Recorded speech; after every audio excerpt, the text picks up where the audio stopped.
My goal is to see that mental illness is treated like cancer. Thank you for joining us, and please come over now and meet our guest. Her name is Sarah Warner, and let me get my mic behind my chair. It's so wonderful that you could take time out of your busy schedule and come and be with us. I know, Sarah, that you're not only Dr. Sarah, but you're also a mother, a wife, a daughter, a sister, and a friend. But tonight we're going to investigate this Dr. Sarah part of you. And I have a question.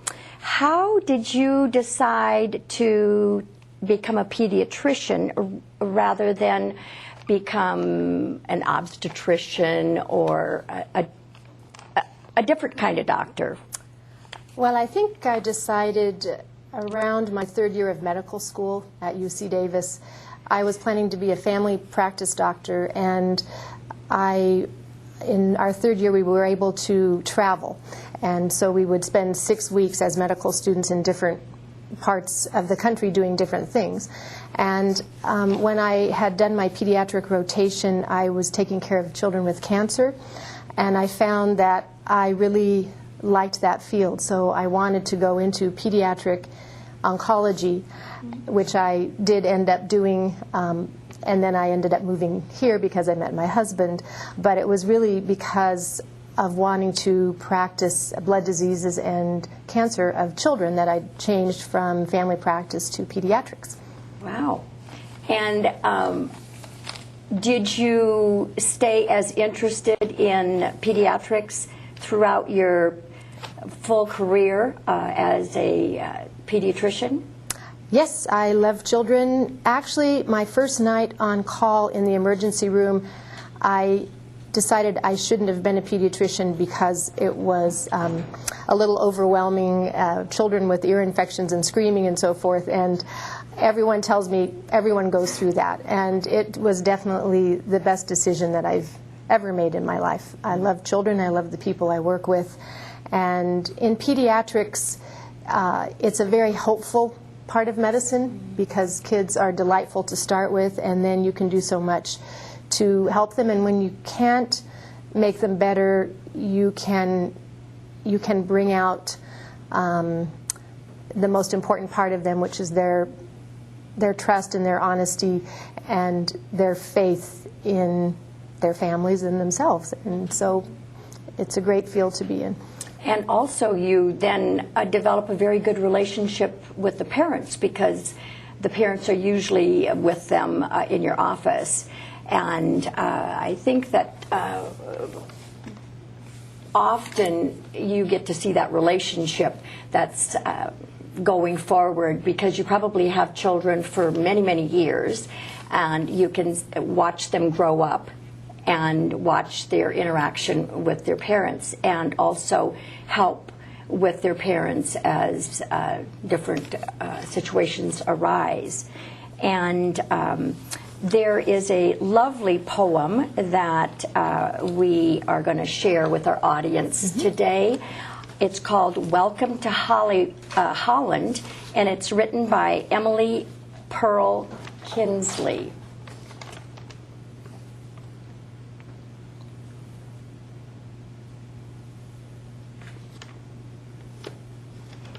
So I'd like to read a wonderful poem written by Emily Pearl Kingsley called Welcome to Holland.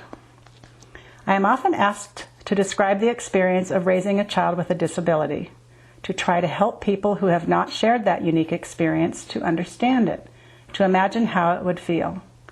It's like this. When you're going to have a baby, it's like planning a fabulous vacation trip to Italy. You buy a bunch of guidebooks and make your wonderful plans.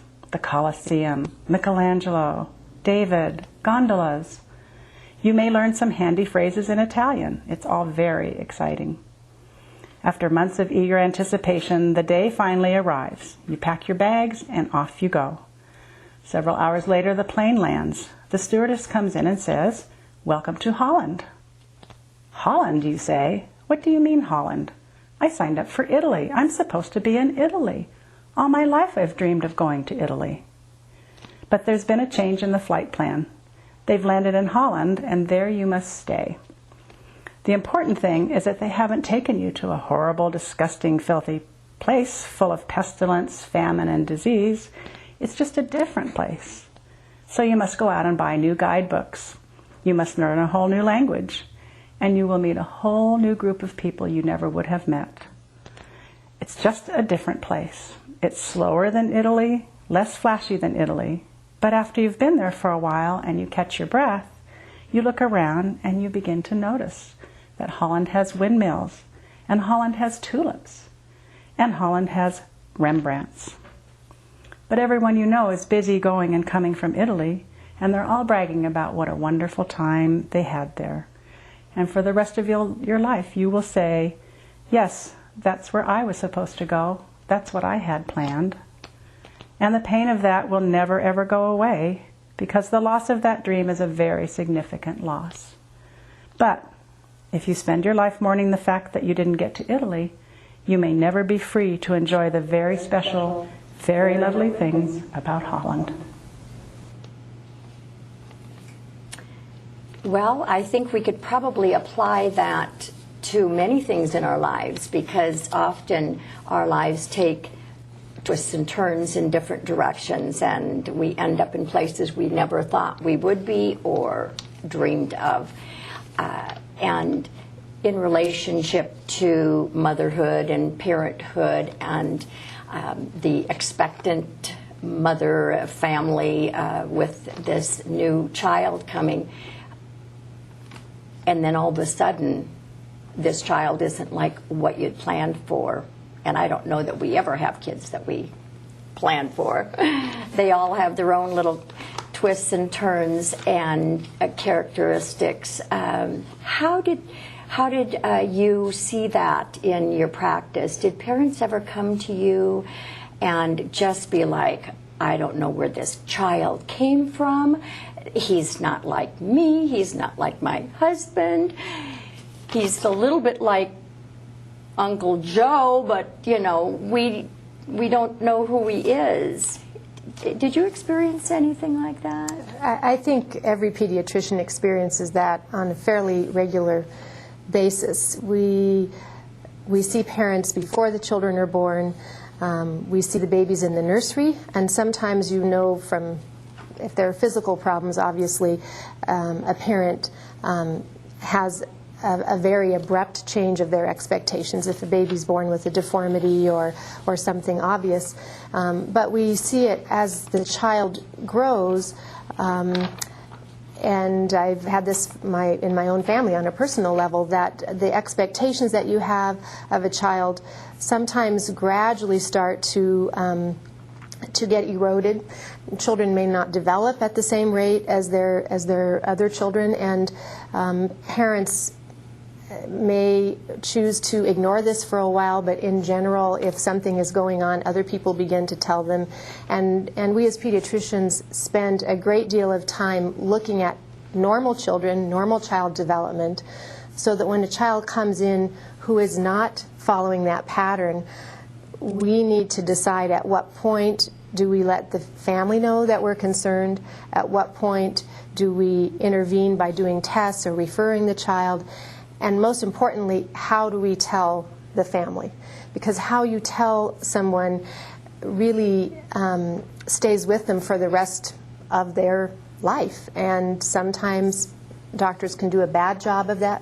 I think in general we do a good job as long as we illustrate that we're really caring for the child and the family. Mm-hmm. But there are physical things, and then there are mental things. Mm-hmm. And of course what this program is about is what happens when a child's behavior or their way that they think, the way that their brain is put together is different, whether it's a learning disability or whether it's an emotional or a behavioral problem or a true mental illness, you know, on the more severe side, schizophrenia or something like that may not show up till they're a teenager. All those things have a great impact on the family, and our job in medicine is to stick with that family to do the best we can for the child, the parents, or however the family structure is. And that's happening more and more, I think, in general practice as it gets more difficult. There aren't that many child psychiatrists around, so we are called more and more to try to evaluate children for mental problems and to diagnose them, and increasingly to perhaps treat them. And sometimes that gets beyond our comfort zone, and so there are a lot of issues for children, for their families, and for the medical providers. Mm-hmm. So it's really going into an area that most pediatricians don't have a lot of training. We're getting more and more training all the time, and I think that most pediatricians are fairly comfortable treating attention deficit problems, depression, especially in adolescents. Mm-hmm. But when it comes to things that are a little more complicated, bipolar, schizophrenia, personality disorders, those sorts of things, we network with other providers, and that's very crucial. Sometimes, and I had a recent example in a teenager, sometimes the patients themselves do not want to talk to mental health people. If you've taken care of someone since they were little, they may put their trust in you, and so you may be that person who can guide them and eventually work with them to get them to someone with more expertise. Yes. And have you, in your working with children, come across any young teens who, in spending time with them, evaluating them, realize that and have conversation with them that they may need to have therapy or medication or something, and it's just not something that they want to talk about, or that they're comfortable with, or that they're denying, that they want to go there? Yeah, I think that happens a fair amount, but the advantage that a pediatrician or a general doctor has is we take a thorough history, we do a physical exam, and that's acceptable to most patients. And if they're teenagers, they expect, if they're coming in for a checkup, mm-hmm. that we're going to talk with them and look at them. And if you've never seen anyone before and you have that first visit for that, and you suspect that they're going to need some help, unless they're acutely suicidal or homicidal, you can have several visits to get that person comfortable with you, and you have more insight into them. And eventually, if people are really ready to accept that they need some help, mm-hmm. Usually you have a fair amount of success getting them to someone who they can trust. Some, especially teenagers, have been to counselors, especially if they've had some behavioral difficulties early on, and they're kind of tired of talking to people. Yes. And so what I try to do is find out how are their emotional or mental problems impacting their lives. Have they lost girlfriends? Have they gotten in trouble at school? Are they using substances to escape things? And if you ask the right questions and they're comfortable with you, they'll start talking. Then if you can find out what are their goals, what are they really wanting, which is most of the time they're lonely, they want attention, and sometimes they're not getting that from their family. If you can say, those are good goals, how do we get you to there, and you remain positive. And a lot of times they don't have as many positive influences as they need. Mm-hmm. You can become a team. Yes. And that should be the goal of any therapist, practitioner. Mm-hmm. Well, Sarah, I think on that note, we're going to listen to Dr. Van Houten, Peter Van Houten, from the Sierra Family Medical Center, and Michael Johnson, who works with him, and they're going to explain how they work with their folks there. I'm Dr. Peter Van Houten. I'm from Sierra Family Medical Clinic. And my name is Dr. Michael Johnson. I'm at Sierra Family Medical Clinic as well. We actually work together in our integrated behavioral health program. I'm actually a family physician, do primary care medicine, see everything from small children to adults, and very much our orientation is around making sure that we bring behavioral health and mental health issues into the medical setting where they're very appropriately treated. And our program is what we call integrated care. By that we mean that both behavioral health and medicine are side by side. We look at the patient as a whole being, and that everything is interconnected in terms of their health, their mental health, and also those kind of socioeconomic and sociocultural issues that surround them. We have been doing this now for about 12 years. I've been at the clinic now for about 4. Dr. Van Houten pioneered this effort many, many years ago, and we're now quite well known in California and around the nation in terms of integrated health care. You know, one of the reasons that we got interested in this field of behavioral health in the primary care setting was we had felt 12 years ago that we were doing a reasonably good job at identifying patients who had behavioral health or mental health issues like anxiety and depression. And we were getting some additional training in the field of psychiatry. And as part of that, we actually did a study looking at every single adult patient who came in the door. We gave them a questionnaire that screened them for depression, anxiety, social anxiety disorder, alcohol use, a whole gamut of different behavioral health issues, assuming that we'd probably get 4 or 5% in each area, again, because we already thought we'd identified so many people with these particular issues. Well, the big surprise to us that generalized anxiety disorder came in at about 30%. That's 1 out of 3 patients. 8% of patients screened as being alcoholic. 28% of patients screened as being depressed. I mean, these are enormous numbers, and we realized how much we were missing.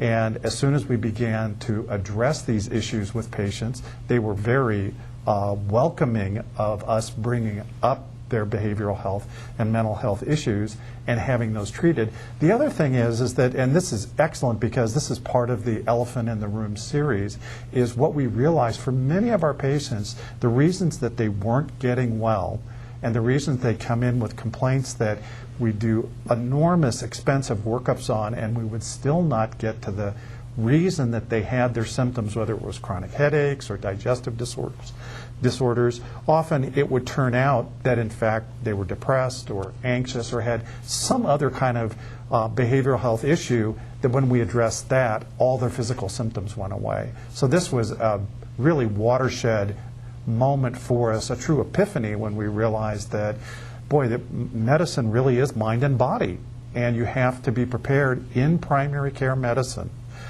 to treat both, because that's where people come in and seek care. And the research around the nation shows that about 80% of all primary care visits have a mental health component.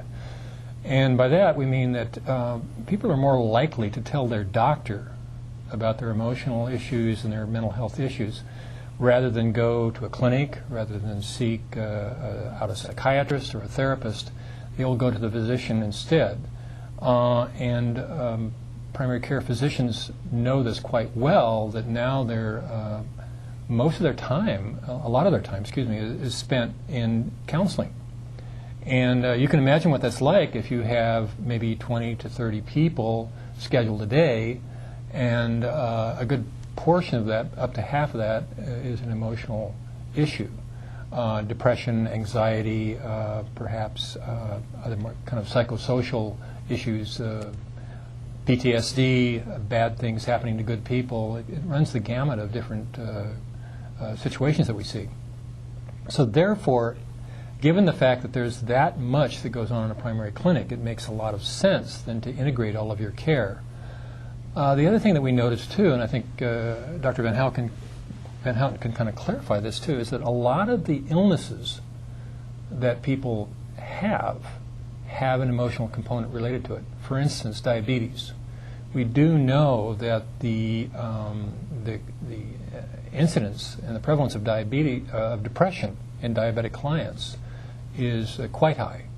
There's almost a guarantee that along with the diabetic or what we call metabolic syndrome, there'll be a severe depression going on, and that also has to be treated. The same thing with hepatitis, for instance, and then we see a lot of anxiety disorders with COPD and respiratory issues. So they all kind of go together. Yeah, actually, to put some numbers on that, if someone is a diabetic, they have about a 50% chance of developing depression during their lifetime. In fact, one thing that's I've found fascinating is that their risk for depression correlates quite well with their blood sugar. The higher their blood sugar, the higher their risk for depression. And they've actually shown it's because of changes in blood flow in the brain when blood sugar levels get higher. People who've had a stroke, excess of 80% of them will get depressed in the first year afterwards. People who've had a heart attack or a major cardiac event, 70% plus will get depressed in the first year afterwards. And the vast majority of medical providers really are not prepared for this. Even if you look at people in those fields, cardiologists and neurologists, they know perfectly how to handle the medical aspect of it, but often don't warn the patient, you know, there's this terrific chance you're going to get depressed in the next year, and this is how it may manifest. You just may lose interest in everything. You just may find that you don't have pleasure in doing things that you normally would. You don't feel like being social. You find you're oversleeping.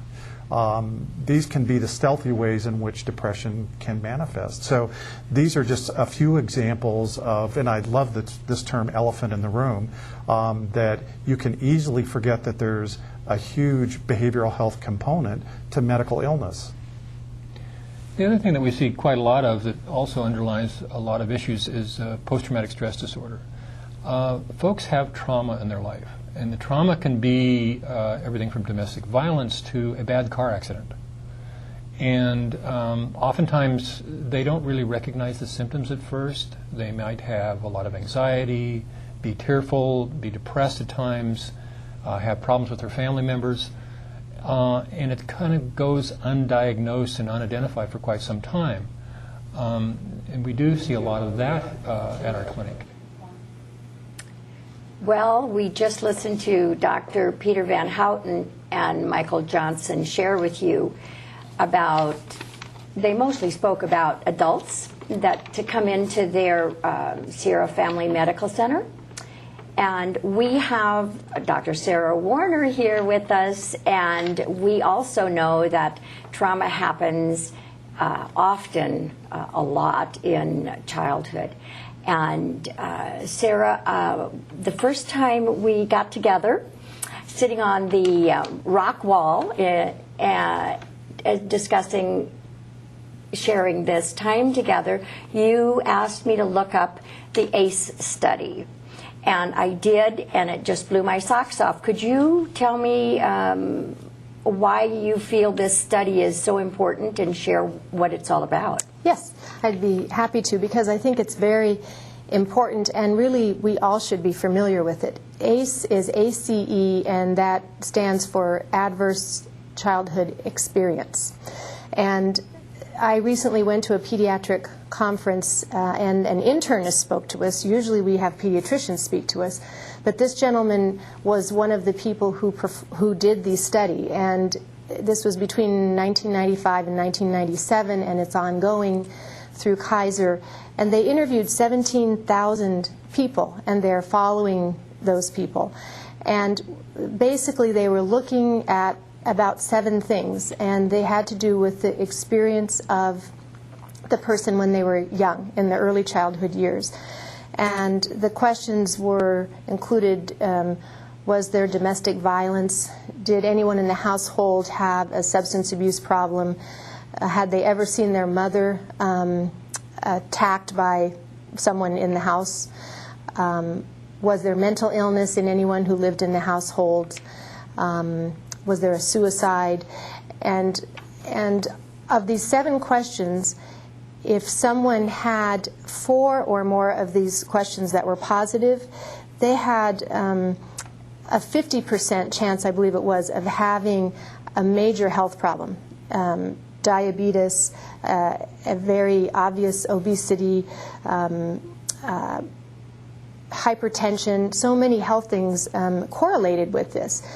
The reason that this gentleman spoke to us is because, and he showed several interviews of people, including one woman that he worked with for many years who was very, very overweight, and we're talking about 500, 600 pounds, that he helped to lose a lot of weight. And she did pretty well, and she came back and she had gained the weight.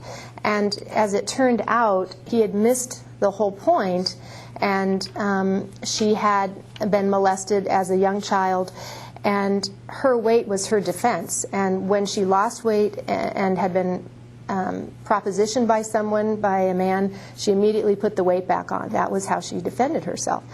He had many, many examples of this, and if you look statistically, when we miss the point a lot when we're interviewing patients, as Peter and Michael have said, if you see someone with a chronic illness or a significant illness, we always need to ask about their early childhood, because those impacts can be lifelong, and the implications for taking good care and protecting our young children are high.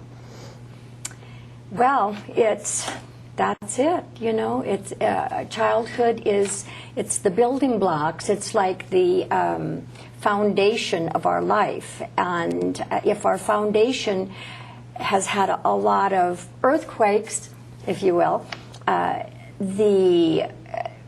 it's going to impact the way you grow up and the kind of adult you are, and how you cope, how you react to life's circumstances. And also sometimes just a normal, normal, whatever that is, just an average family can have a child who they think they know, and then one day it's someone that they think has moved into their house overnight. And we'd like to have you listen into a father who is sharing his story of his daughter. Elizabeth was about 12 years old when she got sick. Prior to getting sick, she had a pretty normal childhood, throw a little temper tantrum once in a while, but a very nice person, did well in school, got along well with people, and was a real fun person to have in our lives. When she got sick, we noticed a major decrease in her grades. She started to dress differently, seemed to be attracted towards goth clothing, changed friends, lost friends, and her schoolwork was the first major indicator. My wife took her to physicians to see if there was, what might be going on, if there was a physical problem. The doctor indicated that she might have some degree of low-level depression, and put her on an antidepressant. I think she was about 13 at this point.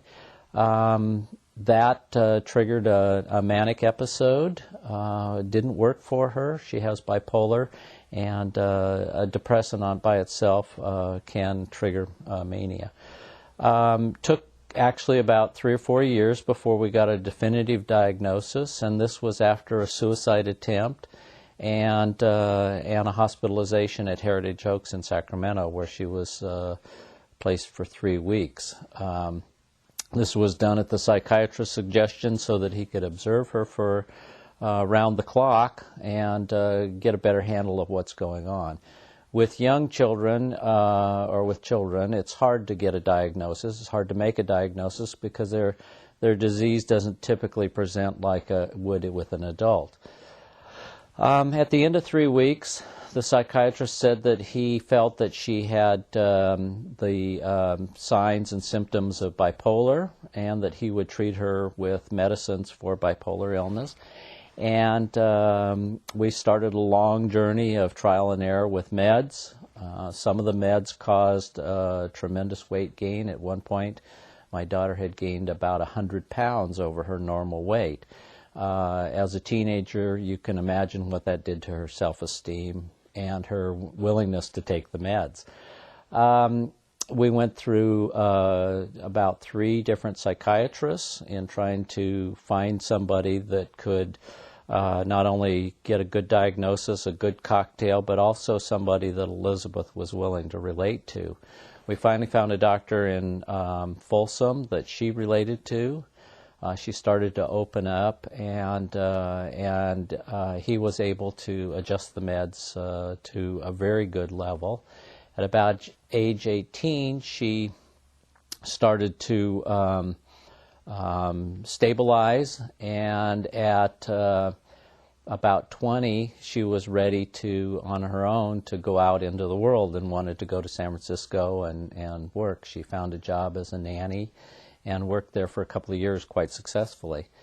As a parent, the trauma of having a kid that gets sick with a serious mental illness is huge. It caused a lot of problems in our family. It caused problems between my wife and I, and it caused problems between my daughter and myself.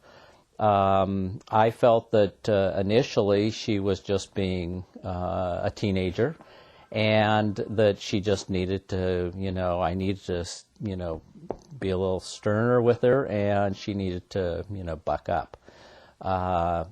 I blame my wife for being too lenient with her, and we had a lot of turmoil in our family for actually until Elizabeth was hospitalized. At that point in time, I felt like I had a diagnosis that I could then start to believe in, and I could get on the internet and start to read about it.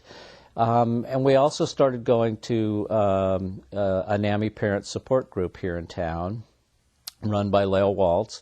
And for the first year, again, I was pretty skeptical about what was going on. I didn't really know much about mental illness. And I sat there mostly and listened. But I started to hear a lot of similarities between other people's children and what our child was going through. And I started to get a better handle as to what was going on. At the encouragement of Leo, we took the NAMI Family to Family course, which was a 12-week course designed specifically for families with a spouse or a sibling with mental illness. And what we found was that it was a very informative class. It was handled with layman's language. But the turnaround moment for me was when the little section, the class was number 3 or 4, and it was about the brain and how a chemical travels down a nerve, it reaches a receptor, it crosses, to another nerve and goes on. So it dawned on me that evening that if Elizabeth was having an idea over here, like I will do my homework and I'll turn it in, and for her to execute that, it had to get to this part of her brain, and it couldn't do so because of a lack of a chemical or a protein or a receptor. Then how could I hold her responsible for her behaviors? And that was really my light bulb moment, that she could agree to things, but she could not execute them, and that it wasn't her wanting to defy me or wanting to bait me or wanting to upset me, but she actually couldn't do it. And I started to think in terms of, well, if she had lost a leg, I wouldn't be expecting her to go skiing anymore. No matter how much I wanted to go with her or how much she wanted to go, that just wasn't going to happen. And so from that moment on, I was able to change my outlook and perspective about mental illness and see it as a disease, a very serious disease, a life-threatening disease, and start to educate myself. And my wife and I started to make huge changes in our family. How we thought about our relationship, how we thought about our relationship with our daughter, what was important. School was no longer important. Going to college, being a doctor, those things that you wish for your children because you want them to have a good life. Those kind of had to be set aside, and we had to find new things that were important to us. And number one, it was keeping our daughter alive and creating an environment where she could feel comfortable. We also, through this process, and it happened all by itself, I was able to reframe my relationship with my daughter.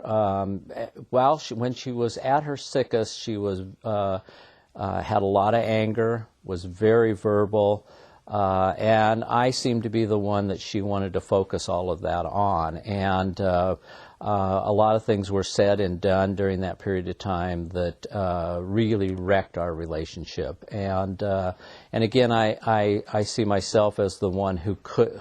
She couldn't do anything about it. I could have. The changes in behavior when Elizabeth got sick were so huge that it was like we had an entirely different person living in our house. It was not the little girl that we had raised for the first 12 years. And again, it was a very dark personality.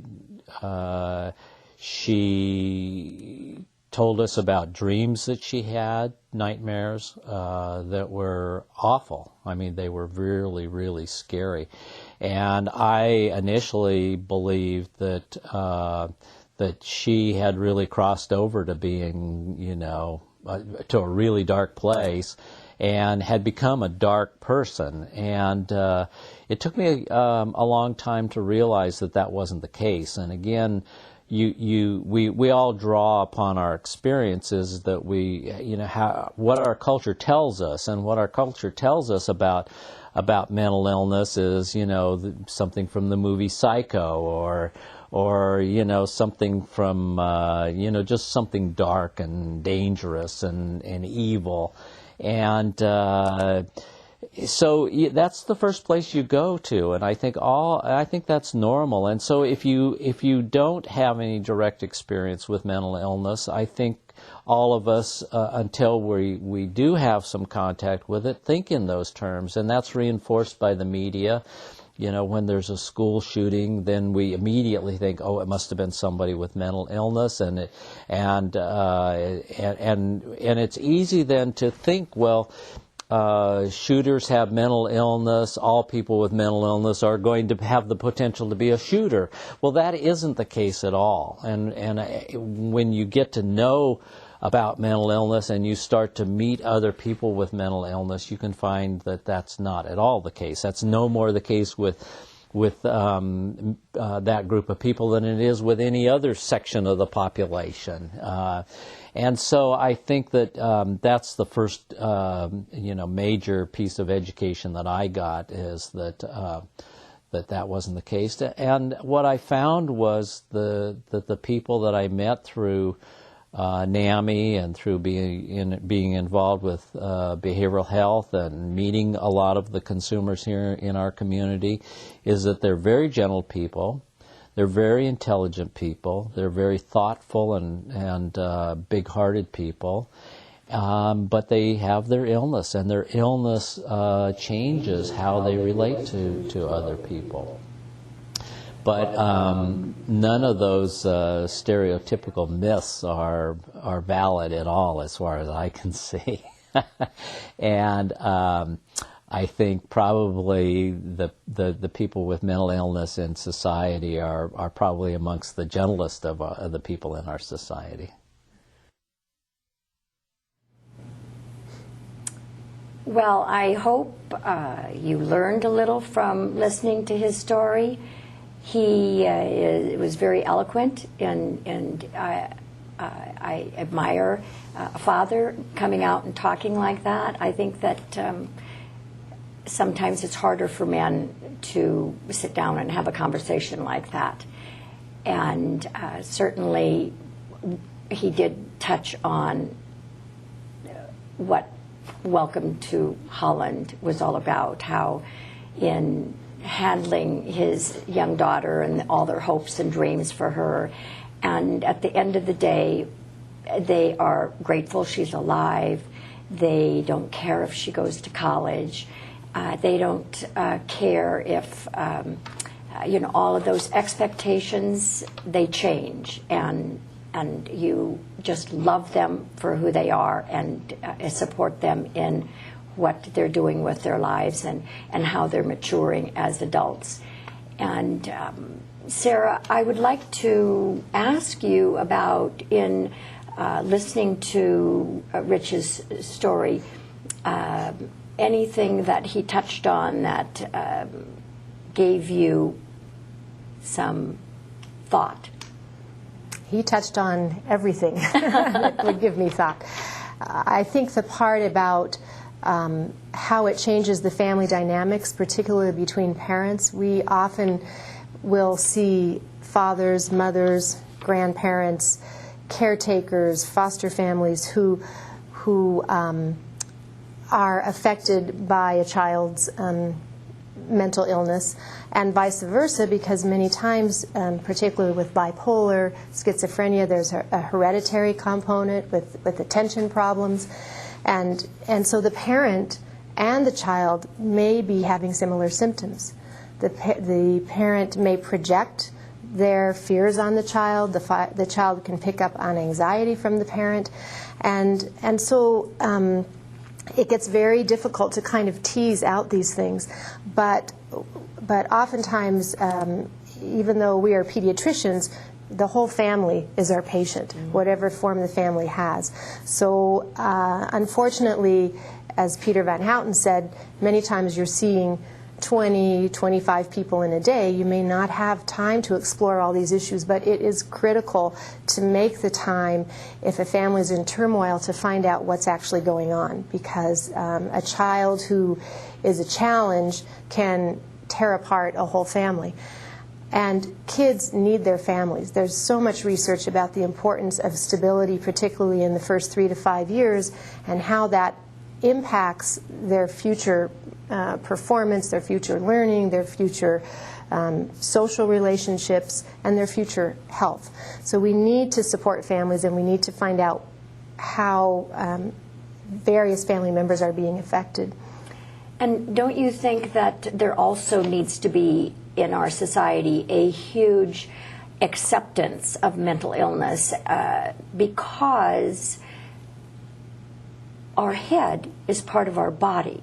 And if we're having a brain disorder, or another term for that is mental illness, that is part of the physical body. And when we disconnect and stop at the neck, we're not really allowing that person to be a whole person. And no one chooses to have mental illness.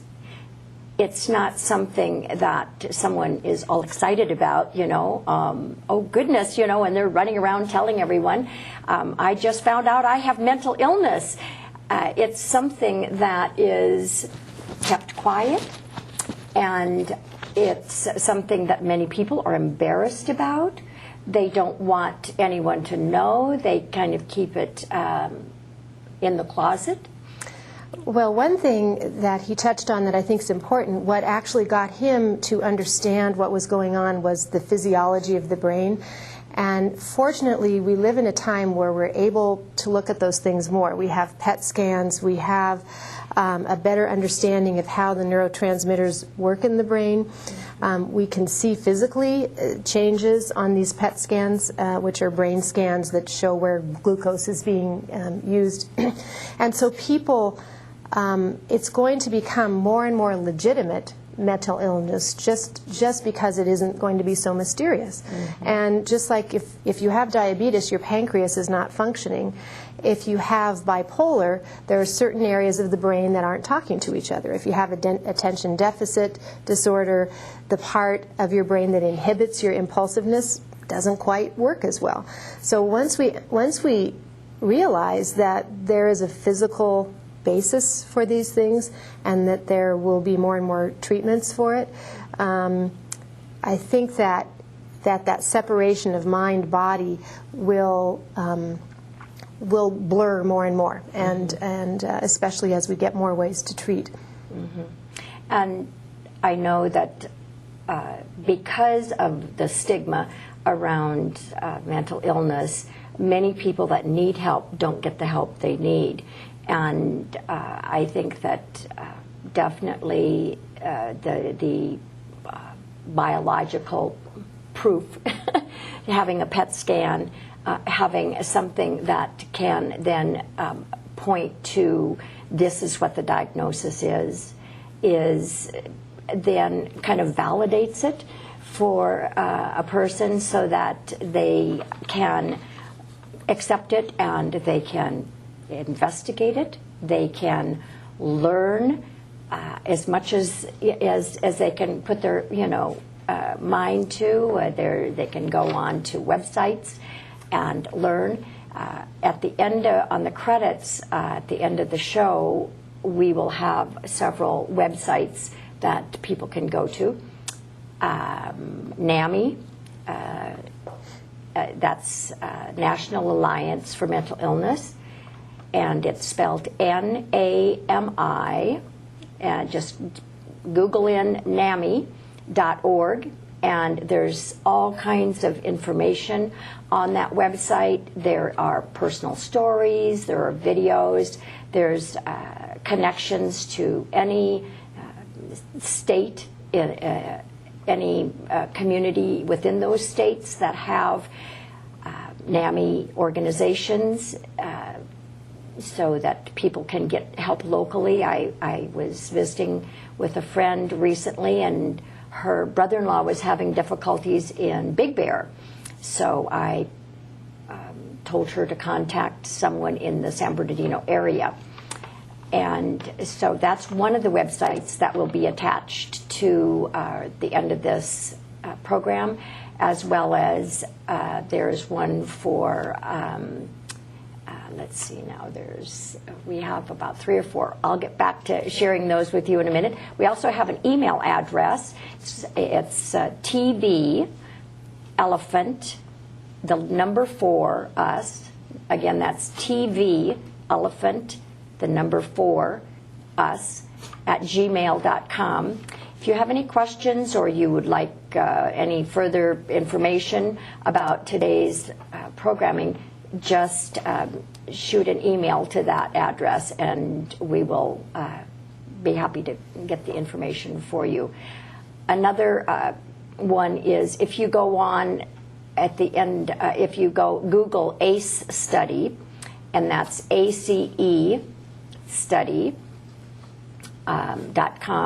you can have a read up on what that study revealed with the testing of adults and finding that their trauma started in childhood. And Sarah, I think that one thing I'd like to touch on with you before we end the program is that you, in Nevada County here, started a program that's called the Care Crisis Center. And I'd like you to talk about that and why you found that that was something that our community was needing. Well, there are several crisis nurseries in California. They're licensed through the state, and it was actually the Seroptimus of Grass Valley that decided that we needed one here. This was about, we've been in business, so about 13 years ago now. And the crisis nursery is a place, we've been open for 9 years. It took 4 years to get it going. It's a home where families can bring young children under 6 if the family has either an emergency, or if they're just stressed, or if they have no resources, or they are in a situation where they feel like they just need some help taking care of the children. And it's all based on the importance, again, of sheltering the child in the early years, that children need to have a stable home, and the research shows that if they're able to stay in the home rather than being placed in foster care or emergency care, that if you can give the family the tools to get through adverse times and help them take care of the child, that those children have higher high school graduation, less crime, less substance abuse, less suicide. The impacts of the first 3 to 5 years are so important. So the crisis nursery serves as a place, and there are examples just from the last 2 days from situations where parents need extra help, where they can bring the children stay with licensed child care workers, and the family then is given resources to help if they're homeless and they need a place to stay, if they just need day respite. Sometimes people, for instance, in CalWorks programs, are trying to get back to a working situation, and child care in the general public is very expensive, so the care nursery can provide that. They provide they are licensed to have overnight visits for up to 30 days and nights in a row. But a lot of what happens there is the day respite. There are also safe exchanges where families that cannot really get along can bring a child to a beautiful home that's a paradise for kids. And then the other parent will come and pick them up, and the parents don't have to interact. There are also court-appointed visits that go there. But the whole goal of it is to nurture that child. And I just wanted to mention there's a blessing that I like, and it's in Compline, and so it's something that I say to myself before I retire each night. And one part of it is shield the joyous. Shield the joyful. And what we need to do with our kids in the early childhood years is shield them and let them have their natural joy. They have it. So many times it's taken away because of the problems of the people around them. And so the care nursery is a place where that can be preserved. And it is a very joyous place, and that's why I work so hard there. And it's KARE, Kids Assistance and Respite in Emergencies. And it's available to anyone. And we will have that, if someone's wanting information on that, be sure to email us at tvelephant4us at gmail.com, and we'll get you information on the Care Crisis Center. Also, we're just about ready to finish off the program tonight. I'd like to mention the following programs, what we'll be covering on those. The next program will be on healing trauma, and we'll be discussing post-traumatic stress disorder. Post-traumatic stress. Yes, I'm getting it all mixed up here, but we know what I'm talking about. The next one is going to be called Riding the Roller Coaster, and it will be covering the bipolar disorder. After that, program number 4 is whose reality is it? And we're going to be covering schizophrenia on that program.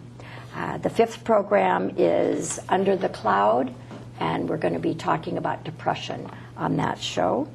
And the last program of the series, program 6, will be covering autism to Alzheimer's. And to wrap up the 6 weeks of this Elephant in the Room, we will be having a community conference gathering fun evening at the Holiday Inn in Grass Valley, and it will be from 4 until 9 o'clock, and there'll be a celebrity guests. There will be live music, and there'll be refreshments. It will be free to the public, and there'll be information all over the Grass Valley Chamber, the Nevada City Chamber calendars, and there'll be many ways to find out more about it in the coming weeks. We are recording here at the Nevada County Digital Media Center. We would like to thank them for hosting these programs and to allow us to use their facilities. I would also like to make reference to our beautiful art here on the wall behind us, and that wonderful piece of art was conceived and developed and produced by 4 folks from the Neighborhood Center for the Arts. I'll give you their names. It's Robert Lee, Danny Harkins, Ben Smith, Helen Powell. And they have certainly graced our stage. And the Neighborhood Center for the Arts is a wonderful local center for people to be able to develop their artistic talents. We thank you for joining us on this program. Dr. Sarah Warner, it's been a pleasure having you here, and we thank you all for joining us, and join us again on The Elephant in the Room.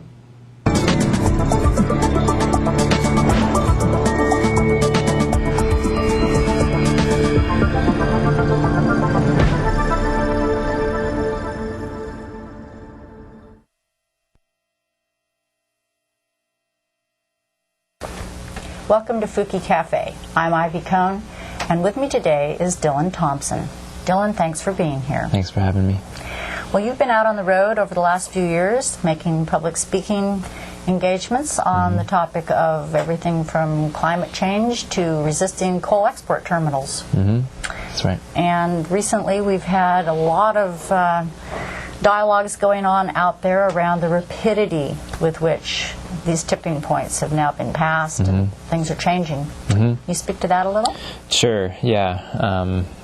Referring to climate change in particular, it seems scientists continually find new information. It just seems to be the trend these days. Scientists figuring out that what used to be the worst case scenario in terms of runaway global warming and climate change now seem to be the more conservative, because they keep finding new feedback loops that they couldn't account for earlier on, and just new pieces of information keep coming to them, and now